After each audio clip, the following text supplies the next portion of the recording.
इस video lecture में हम इस लेटेस्ट क्वेश्चन पेपर का लास्ट क्वेश्चन नंबर 26 बताने जा रहे हैं, जो कि बहुत ज्यादा इंपॉर्टेंट है क्योंकि ये हर बार रिपीट होता है। इससे पहले हम पूरे सेक्शन ए, सेक्शन बी और सेक्शन सी के मतलब 1 से लेकर 25 तक सारे क्वेश्चन अपलोड कर चुके हैं। आप प्लेलिस्ट में जाके सीरियल से क्वेश्चन सारे देख सकते हैं। इस क्वेश्चन पेपर के लेटेस्ट क्वेश्चन पेपर है ये। ओके, तो अब हम लास्ट क्वेश्चन पे चलते हैं और लास्ट क्वेश्चन कैसे करेंगे स्टूडेंट, और उसके बाद हम आपको होमवर्क देंगे। होमवर्क ऐसे देंगे कि आपको इस क्वेश्चन के बाद उन क्वेश्चन को करना आ जाना चाहिए। अगर वो आपने कर लिए, इस क्वेश्चन को देखने के बाद होमवर्क वाले क्वेश्चन कर लिए, तो 100% आप 10 मार्क्स कंफर्म हो जाएंगे।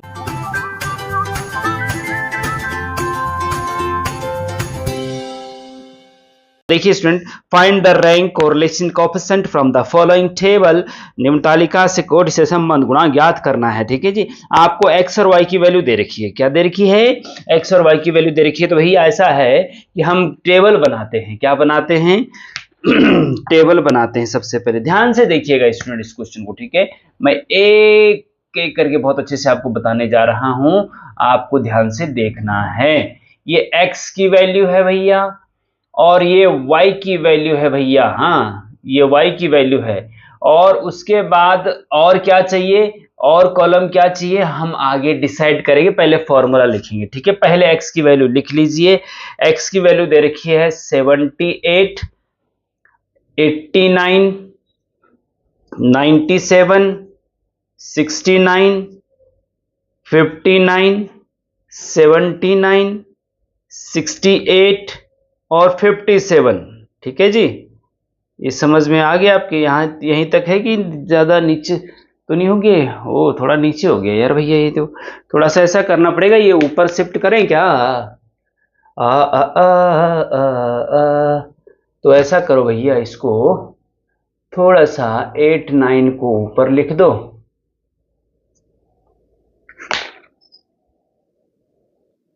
अब हम y की वैल्यू लिखेंगे।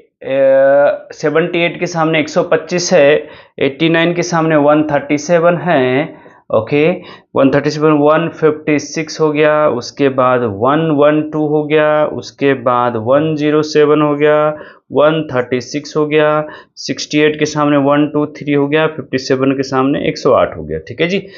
तो आपको x की वैल्यू दे रखी स्टूडेंट और y की वैल्यू दे रखी है। ठीक है, अब आपको रैंक कोरिलेशन निकालना है।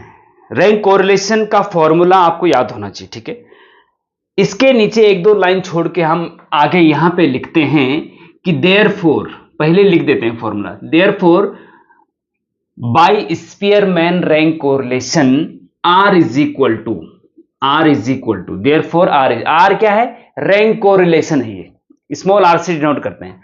R is equal to 1 - 6 into summation d square upon n into n square minus 1। ध्यान रखना, इसको बहुत इंपॉर्टेंट फॉर्मूला है भैया, ये आपको याद हो। देखो 1 माइनस, हाँ, फिर उसके बाद ये है सारा। इसको ऐसे भी रख सकते हैं आप, 1 माइनस, तब ये पूरा है। ठीक है, क्योंकि यहाँ स्मॉल ब्रैकेट है तो यहाँ इसको बड़ा ब्रैकेट भी रख सकते हैं आप, आपकी मर्जी। तो 1 - 6 समेशन डी स्क्वायर ऊपर है, फिर अपॉन में n into n square minus 1। अब इसका मतलब ये हुआ कि अगर हमें स्पेयरमैन रैंक कोरिलेशन निकालना है, मतलब R निकालना है, तो R इज इक्वल टू ये होता है। और जब ये होता है तो हमें समेशन डी स्क्वायर की वैल्यू यहां रखनी होगी और n की वैल्यू यहां रखनी होगी, सॉल्व हो जाएगा। अब d कहां से आएगा, n कहां से आएगा? n होता है नंबर ऑफ स्टूडेंट बोलो या नंबर ऑफ वर्कर बोलो। रैंक देखिए, ये मार्क्स है ना, मार्क्स है। ये एक्स स्टूडेंट, ये एक्स सब्जेक्ट मान लो इसको। ठीक है, इसको क्या मान लो?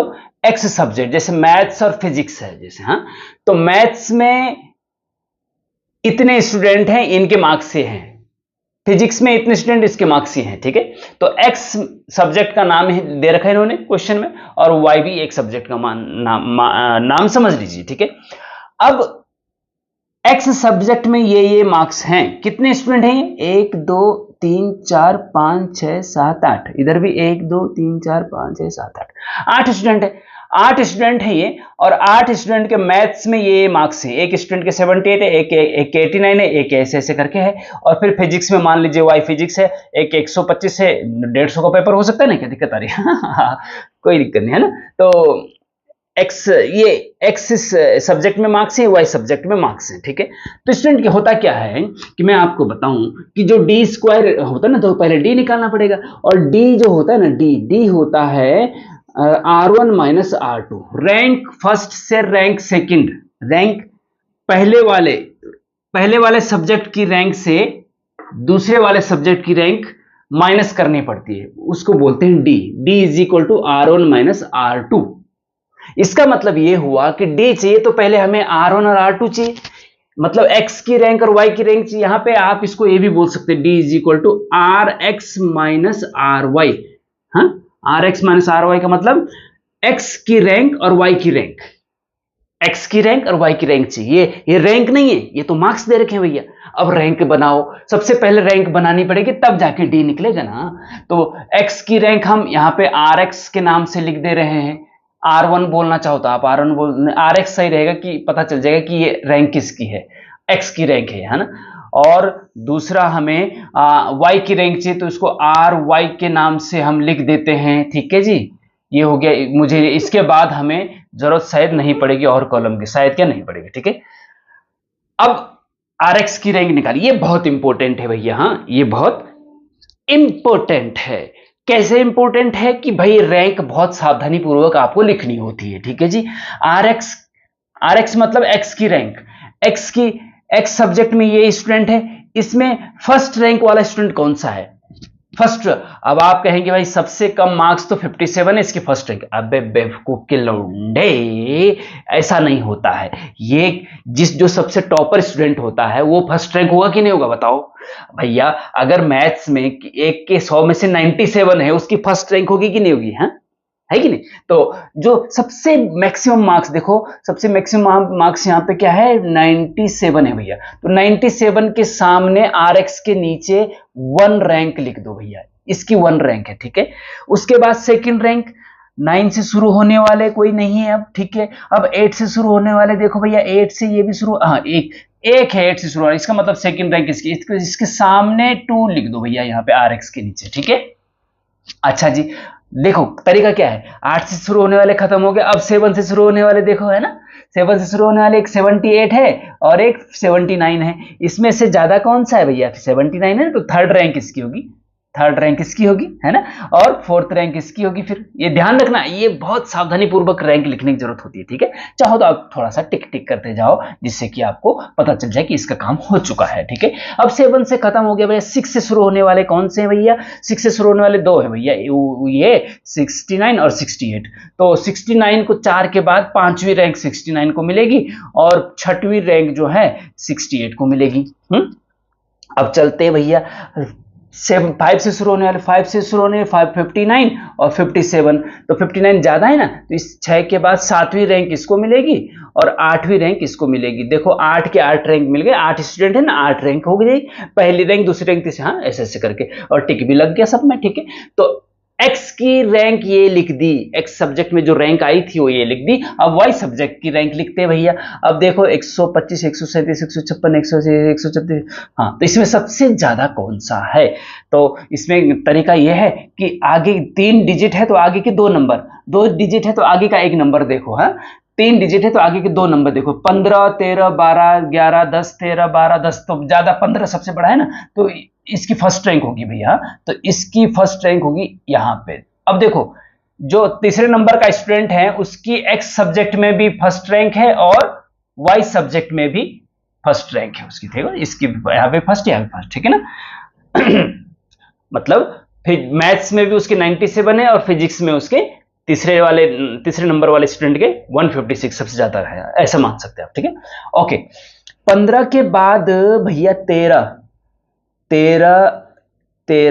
हाँ, तो 13 का मतलब 137 और 136, 137 और 136, तो 137 ज्यादा है तो दूसरी रैंक इसकी हो जाएगी, यहाँ भी इसकी भी, यहाँ मैथ्स में भी इसकी, मतलब एक सब्जेक्ट में भी इसी की दूसरी रैंक है। हाँ ठीक हो गया, कोई बात नहीं, अच्छा स्टूडेंट है भैया तो हर सब्जेक्ट में अच्छा होगा, इसमें क्या दो रहा है। हाँ फिर इसकी तीसरी रैंक देखो जी, तीसरी रैंक इसकी है, देखो ये भी भैया कमाल है भैया, ये तो सारे एक जैसे हैं, बहुत अच्छे स्टूडेंट हैं। ये देखो 79 है, इसमें थर्ड, इस सब्जेक्ट में थर्ड रैंक है और इस सब्जेक्ट में भी इसकी थर्ड रैंक है। 1 2 3 4 5 6 छठे नंबर के स्टूडेंट की दोनों सब्जेक्ट में थर्ड रैंक है। हाँ, और यहाँ दो रैंक फर्स्ट एक जैसा ही आ रहा लगभग लगभग, है ना। चलिए बहुत अच्छी बात है, आ रहा है तो, है ना। अब 13 के बाद 12 से शुरू होने वाले भैया 12 और 12, हाँ ये दो हो गए, 125 और 123। तो 125 बड़ा है ना भैया, 3 के बाद चौथी रैंक इसकी हो जाए। अरे भैया इसकी यहाँ भी चौथी रैंक है, तो कमाल हो रहा भैया, है चौथी रैंक। और फिर 5वीं रैंक इसकी होगी, यहाँ पे अंतर आ गया भैया थोड़ा सा, यहाँ पे इसकी छठी है, यहाँ पे 5वीं है, ठीक, कोई दिक्कत नहीं, आप उससे कोई मतलब नहीं है। इसकी 5वीं रैंक 123 की 5वीं रैंक हो गई, ठीक है। अच्छा जी, अब 1 2 3 4 5, अब छठी रैंक किसी होगी। अब 12 से 11 आ गया भैया, हाँ 11 से शुरू होने वाले एक ही है भैया 112, तो इसकी छठी रैंक हो जाएगी, छठी रैंक हो जाएगी। उसके बाद 10 से शुरू होने वाले 107 और 108 है, तो छठी 7वीं रैंक इसकी हो जाएगी भैया, और 8वीं रैंक 107 वाले की हो जाएगी, ठीक होगी जी। अच्छा जी, अरे दूसरा क्यों नहीं बनेगा कॉलम, कैसे बात करते हो आप भैया, हाँ डी तो निकालना ही है ना भाई। डी नहीं निकालना क्या, बताइए, आप बताइए मुझे, डी नहीं निकालना क्या। अच्छा जी, अब भैया रैंक तो निकल गई आर एक्स और आर वाई, ठीक है, इसकी रैंक और इसकी एक्स की रैंक भी निकल गई और वाई की रैंक भी निकल गई। अब हमें डी चाहिए, आपको पता है, ये याद होना चाहिए आपको कि क्योंकि डी इसमें चाहिए ना, इसीलिए हम डी निकाल रहे हैं। और डी इज इक्वल टू होता है यहाँ पे R X minus R Y बोल सकते हैं आप, ठीक है, यहाँ पे R X minus R Y ना, इसकी रैंक माइनस इसकी रैंक, डी होता है। अब देखो पहले वाले स्टूडेंट, पहले वाले सब्जेक्ट, पहले वाले स्टूडेंट इसमें भी और इसमें भी 4 रैंक है, इनका डी निकालेंगे तो R X minus R Y, 4 minus 4 0 हो जाएगा, 2 माइनस 2 0 हो जाएगा, 1 माइनस 1 0 हो जाएगा, 5 माइनस 6 माइनस 1 हो जाएगा। ओके लाइट आ गई। 7 माइनस 8, 7 माइनस 8 कितना होता है भैया, -1, 3 माइनस 3 0, 6 माइनस 5 1, 8 माइनस 7 1, ठीक है जी। हाँ ओके, चलिए आगे बढ़ते हैं भैया, आगे बढ़ते हैं। और दूसरा कॉलम बताओ क्या बनेगा, क्या बनेगा, बहुत ध्यान से देखना स्टूडेंट, बहुत इंपॉर्टेंट क्वेश्चन है। हमें डी स्क्वायर चाहिए भैया, क्या चाहिए, डी स्क्वायर। डी निकल गया तो डी स्क्वायर भी निकल जाएगा, डी का स्क्वायर करो, 0 का स्क्वायर 0, 0 का स्क्वायर 0, 0 का स्क्वायर 0, -1 का स्क्वायर 1, -1 का स्क्वायर 1, -1 का स्क्वायर 1 होता है, ठीक है, पता होना चाहिए आपको। 0 का स्क्वायर 0, 1 का स्क्वायर 1, 1 का स्क्वायर 1, -1 का स्क्वायर भी 1 होता है और 1 का स्क्वायर तो 1 नहीं होता है। अब डी स्क्वायर निकल गया, समेशन डी स्क्वायर चाहिए। समेशन डी स्क्वायर मतलब जितने भी डी स्क्वायर हैं उनको सम कर दो, जोड़ दो, वो समेशन डी स्क्वायर। इन सबको जोड़ेंगे तो 1 2 3 4 आएगा भैया, क्या आएगा 4। ये हो गया आपका समेशन डी स्क्वायर का मान, ठीक है जी। और एन अब यहां पे लिखेंगे आप हेयर, मैंने कहा था ना फॉर्मूले के से पहले 2-3 लाइन छोड़ देनी है। Here n is equal to मतलब कितने स्टूडेंट है, 1 2 3 4 8 स्टूडेंट हैं वो, हाँ 8 स्टूडेंट हैं, और x सब्जेक्ट में 8 स्टूडेंट के मार्क्स और y सब्जेक्ट में 8 स्टूडेंट के मार्क्स, n हो गया 8, ठीक है। अच्छा जी, अब समेशन डी स्क्वायर कितना है भैया, समेशन डी स्क्वायर निकल गया 4, ठीक है।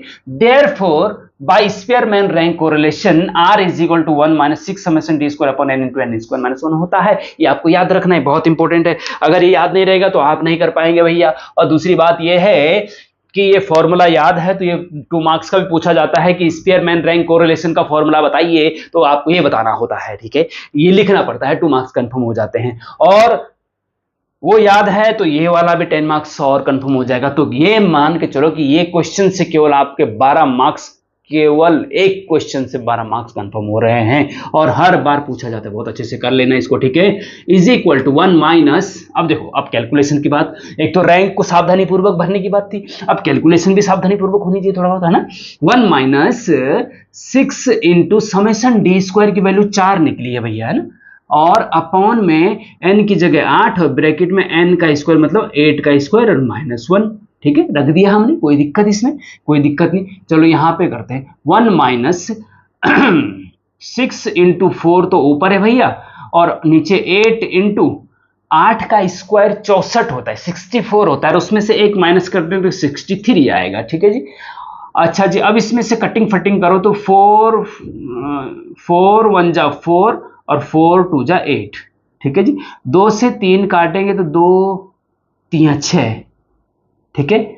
तो कुल मिला के बात ये हो गई, यहां पे लिखते हैं इज इक्वल टू 1 माइनस, ऊपर तो आया भैया 3, बचा केवल नीचे बचा 63, ये भी कट रहा है तो 3 एकम 3 और 3 दूना 6, 3 एकम 3 is equal to 1 minus 1/21, 1 minus 1/21। तो स्टूडेंट ये आ गया आपका 1 माइनस 1/21, इसका एलसीएम लेंगे तो 21 का मल्टीप्लाई यहाँ और एक माइनस करके 20 हो जाएगा, 20/21, ठीक है। 20/21 हो गया। अब आपको 20 को डिवाइड कर दो 21 से, ठीक है। और 20 को जब 21 से डिवाइड करते हैं तो भैया डिवाइड अपने आप कर लेना, हम सीधे आंसर लिख रहे हैं 0.95 आपका आंसर आ जाएगा। तो ये है स्पीयरमैन रैंक कोरिलेशन, ठीक है स्टूडेंट। और इस चीज का भी ध्यान रखना है स्टूडेंट कि स्पीयरमैन रैंक कोरिलेशन जब आर निकालते हैं तो आर हमेशा -1 और 1 के बीच होना चाहिए, तो ये -1 और 1 के बीच है, ठीक है। इसका मतलब आपका आंसर सही आया है। अगर 1 से ज्यादा होता, 1.23 होता तो गलत होता, हाँ? या फिर -1 से नीचे होता, -1.23 होता, 33 होता तो ये भी -1 से नीचे होता तो ये भी गलत होता, ठीक है ना। तो अगर इसके बीच आ रहा है तो इसका मतलब आंसर आपका सही है, ये आप देखेंगे, ठीक है। तो बहुत इंपॉर्टेंट क्वेश्चन स्टूडेंट, आप इसका स्क्रीनशॉट भी ले सकते हैं। और अब मैं आपको 3 क्वेश्चन होमवर्क के लिए दे रहा हूं, अगर आपने वो कर दिए तो समझ लीजिए आपके 12 मार्क्स कंफर्म हो गए। बहुत इंपॉर्टेंट क्वेश्चन है, मिस मत करना स्टूडेंट, ठीक है। और चलिए क्वेश्चन देते हैं होमवर्क के लिए बस। तो स्टूडेंट ये 2 क्वेश्चन होमवर्क के लिए है। अगर ये 2 क्वेश्चन आपने कर लिए, आंसर सही सही निकाल लिया तो 100% आपके 12 मार्क्स कंफर्म हैं, क्योंकि आना ही आना है क्वेश्चन ने। और ये 2 क्वेश्चन भी वेरी इंपॉर्टेंट है, क्वेश्चन नंबर 1 और 2। क्वेश्चन नंबर 1 2019 में आपके सेमेस्टर एग्जाम में आ चुका है और क्वेश्चन नंबर 2 तो 2018 में आपके सेमेस्टर एग्जाम में आ चुका है। लेकिन स्टूडेंट एक फर्क है, इन दोनों क्वेश्चन में एक फर्क है। देखिए इनका आंसर में मैं बता देता हूं, उसको भी नोट कर लीजिए, जिससे कि आपको पता चले कि जब आपका आंसर आए तो आपको पता चले कि मेरा आंसर सही है या नहीं, ठीक है। लेकिन इन दोनों में एक डिफरेंस समझ लीजिए पहले कि इसमें क्वेश्चन क्या है, फाइंड द रैंक कोरिलेशन। देख सेम क्वेश्चन जैसे कि पिछला हमने सॉल्व करा है वही है, एक्स की वैल्यूज दे रखी है, वाई की वैल्यूज दे रखी है, मतलब एक्स कोई सब्जेक्ट, एक्स सब्जेक्ट में मार्क्स और वाई सब्जेक्ट में मार्क्स, तो पहले इनकी रैंक निकालनी पड़ेगी, ठीक है, जैसे कि पिछले क्वेश्चन में। लेकिन क्वेश्चन नंबर 2 में ध्यान से देखिए, निम्न सारणी 10 विद्यार्थियों की रैंक उनके फिजिक्स, प्रैक्टिकल और थ्योरी के अंक के आधार पर दर्शाई गई है, कोएफिशिएंट ऑफ रैंक कोरिलेशन ज्ञात कीजिए। मतलब रैंक ऑलरेडी आपको दे रखी है, निकालनी। यहां पे तो मार्क्स दे रखे थे तो रैंक निकालनी थी, यहां सीधे डायरेक्ट रैंक दे रखी है कि पहले स्टूडेंट की रैंक 8 है, प्रैक्टिकल में 8 है, थ्योरी में 9 है, फिजिक्स के प्रैक्टिकल। सेकंड स्टूडेंट की रैंक फिजिक्स के प्रैक्टिकल में 3 है और थ्योरी में 5 है, ठीक है। फोर्थ स्टूडेंट की रैंक प्रैक्टिकल में सेकंड है और थ्योरी में फर्स्ट है। रैंक ऑलरेडी दे रखी है भैया, हाँ, इसमें मार्क्स नहीं दे रखे, रैंक दे रखी है। तो जब रैंक दे रखी है तो समझ लीजिए कि R1 ये है और R2 ये है, आपको सीधे D निकालना है R1 माइनस R2 करके, ठीक है। ऐसे नहीं कि पहले रैंक निकालो तब, यहाँ पे ऑलरेडी रैंक, तो ये और सस्ता क्वेश्चन हो गया, इजी हो गया फिर, ठीक है ना। तो मैं इनके आंसर मैं बता दे रहा हूं। इसका आंसर है भैया, इसका जो आंसर है वो आना चाहिए R इज इक्वल टू 0.855 आना चाहिए, ठीक है जी। और दूसरा कौन सा है, 60-75 वाला है ना, कहां गया दूसरा। और जो फर्स्ट वाला स्टूडेंट उसका भी मैं आंसर आपको बता देता हूं, 75 60 से है ना सर, 60 34 40 75, हाँ ठीक है। इसका आंसर है इसका आंसर है 1, इसका आंसर आना चाहिए R इज इक्वल टू 0.8322, ठीक है। और एक चीज और भी मैं बता दे रहा हूं, चलो देखिए, इसमें जो समेशन डी स्क्वायर आना चाहिए वो आना चाहिए 48, ठीक है। और इसमें सेकंड वाले में जो डी आना चाहिए, समेशन डी स्क्वायर आना चाहिए, वो आना चाहिए 24। ठीक है, तो ये हिंट मैं आपको दे रहा हूं और इसको जरूर दोनों क्वेश्चन को सॉल्व करिए और मुझे कमेंट में बताइए कि सर ये क्वेश्चन मेरा अच्छे से हो गया, आंसर सही से आ गया है, ये भी कमेंट में बताइए। और नहीं आया है तो बताइए कमेंट में कि किस वजह से नहीं आ रहा है या मेरा आंसर क्या आ रहा है, उसका कमेंट में अगर समाधान हो सकेगा कमेंट में बताएंगे और वीडियो लेक्चर में समाधान करने की जरूरत पड़ेगी तो वीडियो लेक्चर में बता देंगे, लेकिन करना जरूर है भैया, ये बहुत इंपॉर्टेंट है, बहुत ज्यादा इंपॉर्टेंट। ठीक है, और अपने नियर एंड डियर को भी भैया इस वीडियो लेक्चर को शेयर कर दीजिए और जिससे कि उनका भी भला हो जाए और हमारे व्यूज भी बढ़ जाएं, हमें भी अच्छा लगेगा कि हमें ज्यादा से ज्यादा स्टूडेंट देख रहे हैं। और लाइक जरूर करें, थंब लाइक वाला बटन कट से दबा दो भैया, अटेंडेंस भी लग जाएगी आपकी, क्या दिक्कत आ रही है ना।